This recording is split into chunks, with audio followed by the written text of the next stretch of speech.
from the great state of New York, and Representative Hakeem Jeffries. I'd like to yield some time.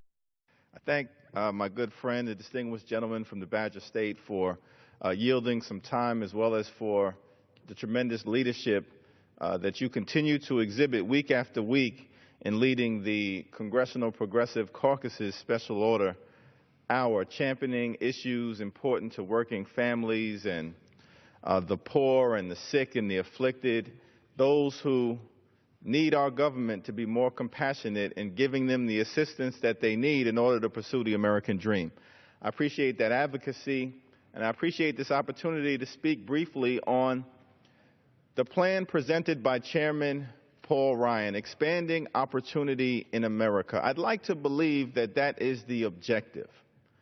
And I certainly am of the view that the chairman is acting in good faith as it relates to his willingness to try and tackle the issue of poverty in America. But if you put it all in the context of the Ryan budget that has come to the floor of the House of Representatives year after year after year since the Republicans claimed the majority and passed with overwhelming support from their caucus, the question is there real interest in expanding opportunity in America, or is the fundamental objective really to expand inequality in America? What Paul Ryan are we talking to in attempting to have this conversation? Is it the Chairman Ryan whose budget cut $125 billion in supplemental nutrition assistance? In a country where 50 million people are food insecure, 18 million of those individuals children, we can't have a real conversation about opportunity if that is still the position of Chairman Ryan, his budget committee, and the majority. Are we having a conversation with a chairman whose budget cut $260 billion in higher education funding, threatening to rob young Americans from the pursuit of their dream of reaching a college, obtaining a college education, and being all that they can be in America? We can't have a real conversation about opportunity with individuals who want to cut $260 billion in higher education spending.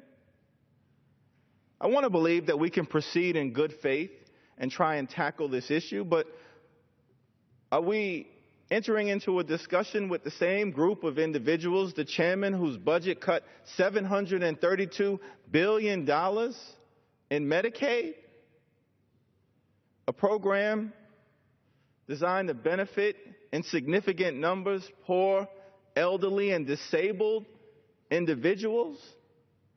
That's not expanding opportunity in America. That's expanding inequality in America.